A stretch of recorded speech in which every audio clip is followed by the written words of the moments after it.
రాకాలోకంకి స్వాగతం। ఈ కంటెంట్ మీకు నచ్చినట్లయితే లైక్ చేయండి, మీ బంధుమిత్రులకు షేర్ చేయండి। ఇప్పటివరకు సబ్స్క్రైబ్ చేసుకోకపోతే సబ్స్క్రైబ్ బటన్ని నొక్కడం ద్వారా సబ్స్క్రైబ్ చేసుకోండి।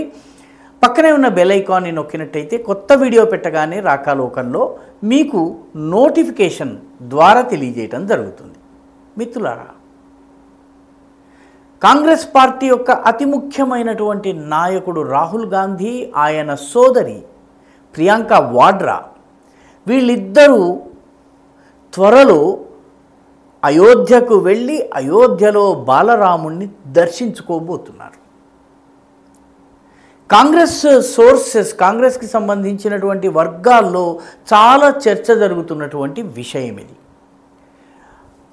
అయోధ్యకు వెళ్ళండి, బాలరాముణ్ణి దర్శించుకోండి, వాళ్ళ దగ్గర పూజలు చేసుకున్నటువంటి ఫోటోలని పెట్టుకోండి, ఆ తరువాత మీరు ఎన్నికల ప్రచారంలో రండి అని చెప్పి ఉత్తరప్రదేశ్కి చెందినటువంటి కాంగ్రెస్ నాయకులు రాహుల్ గాంధీకి ఒక సలహా ఇచ్చినట్టుగా కూడాను వార్తలు వస్తున్నాయి। అఫీషియల్గా కాంగ్రెస్ పార్టీ ఇప్పటి వరకు దీని గురించి ఏమీ అనలేదు, కానీ రాహుల్ అదేవిధంగా ప్రియాంక వీళ్ళిద్దరూ కూడాను అయోధ్యకి వెళ్ళబోతున్నారు। దీని వెనుక రాజకీయం ఉంది। రాజకీయం ఏంటంటే, రాహుల్ గాంధీ వయనాడ్ నుంచి పోటీ చేశారు। వయనాడ్ని ఎంచుకోవడానికి ప్రధాన కారణం ఏంటంటే, వయనాడులో 50% కన్నా ఎక్కువ మైనారిటీస్ ఉన్నారు, ముస్లింల సంఖ్య చాలా ఎక్కువగా ఉంది, అక్కడ ముస్లిం లీగ్ ప్రభావము ఊరూరా గ్రామాన ఉంది। కాబట్టి ముస్లిం లీగ్ సహాయంతో, కాంగ్రెస్ పార్టీకి ఉన్నటువంటి సహజమైనటువంటి నెట్వర్క్ సాయంతో గట్టెక్కడం సులువు। అందుకే 2019లో అమేఠీలో గెలవడం కష్టమని భావించగానే వయనాడుకు వెళ్ళారు। వయనాడులో పోటీ చేశారు, భారీ మెజారిటీతో గెలిచారు। ఇప్పుడు 2024లో కూడాను సేఫ్ సైడ్గా ముందు జాగ్రత్తగా వయనాడ్ నుంచి పోటీ చేశారు। కానీ మొత్తం దేశంలో రాజకీయాన్ని ప్రభావితం చేయాలంటే అన్నిటికన్నా బలమైనటువంటి ఉత్తరప్రదేశ్ని ఉపేక్షించడం సరైనది కాదు అని కాంగ్రెస్ పార్టీ భావించింది। అందుకనే రాహుల్ గాంధీ అమేఠీ నుంచి కూడా కంటెస్ట్ చేయబోతున్నారు। ఇక్కడ ఎన్నికలు పూర్తయిపోయి పోలింగ్ జరిగిన తరువాత 26వ తారీఖు నుంచి అమేఠీ, రాయబరేలీ ఈ రెండు నియోజకవర్గాలకు సంబంధించిన నామినేషన్ల స్వీకరణ ప్రారంభమైంది। 1వ తారీఖు తరువాత రాహుల్ గాంధీ నామినేషన్ దాఖలు చేసే అవకాశం ఉందని కాంగ్రెస్ వర్గాలు చెప్తున్నాయి। రాయబరేలీ అంటే చాలా కాలం ఇందిరాగాంధీ పోటీ చేసినటువంటి, ఆ తర్వాత రాజీవ్ గాంధీ పోటీ చేసినటువంటి, సోనియా గాంధీ నిన్న మొన్నటి వరకు ప్రాతినిధ్యం వహించినటువంటి రాయ్బరేలీ నుంచి ప్రియాంక వాడ్రా పోటీ చేయబోతున్నారు।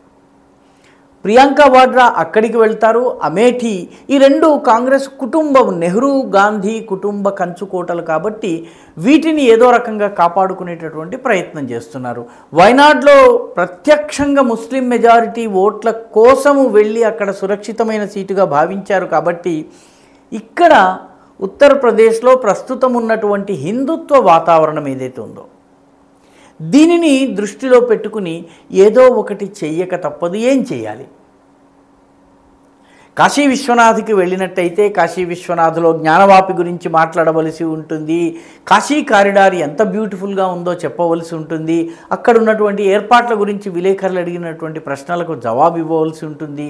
మథురకు గనక వెళ్ళినట్లయితే మథురలో అనేక సమస్యలు ఉన్నాయి, ఎందుకంటే ఈద్గా ఇప్పటికీ వేరే వాళ్ళ చేతుల్లో ఉంది కాబట్టి కృష్ణుడు జన్మించినట్టుగా భావించిన స్థలము ఈరోజు పరకీయుల కబ్జాలో ఉంది కాబట్టి దానిపైన మాట్లాడవలసి వస్తుంది। కాబట్టి ఈ వివాదం ఏదీ లేనటువంటి కేవలము రామభక్తి గురించి మాత్రమే మాట్లాడగలిగేటటువంటి, రామరాజ్యం గురించి మాట్లాడేటటువంటి అవకాశం ఉన్న ఏకైక ప్లేస్ అయోధ్య।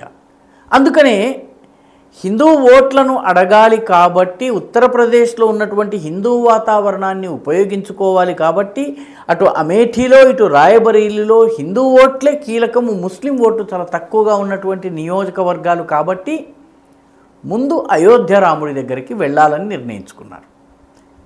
ఇది కాంగ్రెస్ వర్గాలు చెప్తున్నటువంటి విషయం। అంటే బాలరాముని ప్రాణప్రతిష్ఠ సమయంలో ఆహ్వానాన్ని తిరస్కరించి, అసలు రాముడు అనేవాడే లేడు, రామ సేతు అనేది ఒక అబద్ధము, రాముడు అనేవాడు ఒక కాల్పనిక వ్యక్తి అని చెప్పి కోర్టులో అఫిడవిట్ ఇచ్చినటువంటి ప్రభుత్వానికి ప్రాతినిధ్యం వహించినటువంటి వాళ్ళు ఈరోజు రాముడి దగ్గరికి పరిగెత్తుకుంటూ వస్తున్నారు. ఎందుకంటే రాముడి దగ్గరకు వెళ్ళి అక్కడ తల నేలకు తాటించకపోతే ఈరోజు ఉత్తరప్రదేశ్లో రాజకీయ పార్టీలకు భవితవ్యం లేనటువంటి పరిస్థితి ఉంది. కాబట్టి అయోధ్యకి వాళ్ళు వెళ్తున్నారు.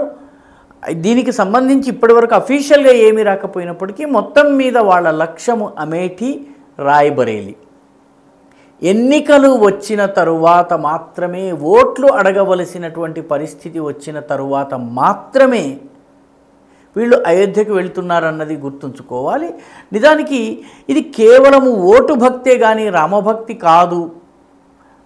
కేవలము దేవుణ్ణి కూడా మోసం చేసే ప్రయత్నం చేస్తున్నారని బీజేపీ అభ్యర్థిని స్మృతి ఇరానీ ఇప్పటికే వ్యాఖ్యానించారు. యోగి ఆదిత్యనాథ్ కూడా దీనిపైన స్పందించారు. ఉత్తరప్రదేశ్ అంతా చర్చ జరుగుతోంది. ఇప్పుడు ఒక రకంగా చెప్పాలంటే రాహుల్ గాంధీ, ప్రియాంక వాడ్రాలకు ముందు నుయ్యి వెనక గొయ్యి లాంటి పరిస్థితి. ఎందుకంటే అయోధ్యకు వెళితే అయోధ్య ఉద్యమము, దానికి నాయకత్వం వహించినటువంటి బీజేపీ దీనంతటి యొక్క విజయంగా భావించాలి.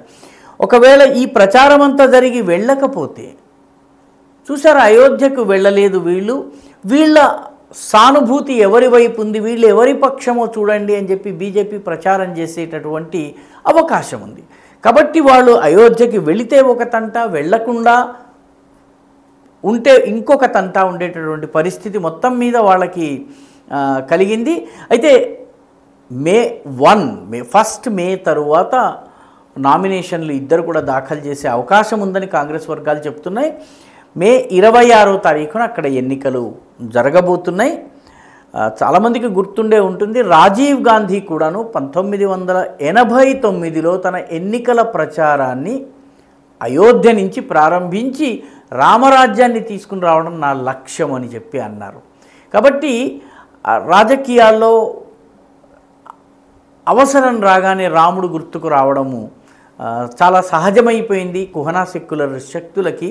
మొత్తం మీద వీళ్ళు కూడాను వెళ్ళేసేసి అక్కడ ఒకసారి దర్శనం చేసుకున్నట్టయితే ఉత్తరప్రదేశ్ రాజకీయాలు రామమయమయ్యాయని చెప్పి నిరూపితమవుతుంది. ఈ వీడియో మీకు నచ్చినట్టయితే లైక్ చేయండి, షేర్ చేయండి, ఈ ఛానల్కు సబ్స్క్రైబ్ చేయండి. మీ అభిప్రాయాన్ని కమెంట్ల రూపంలో తప్పనిసరిగా పంపించండి.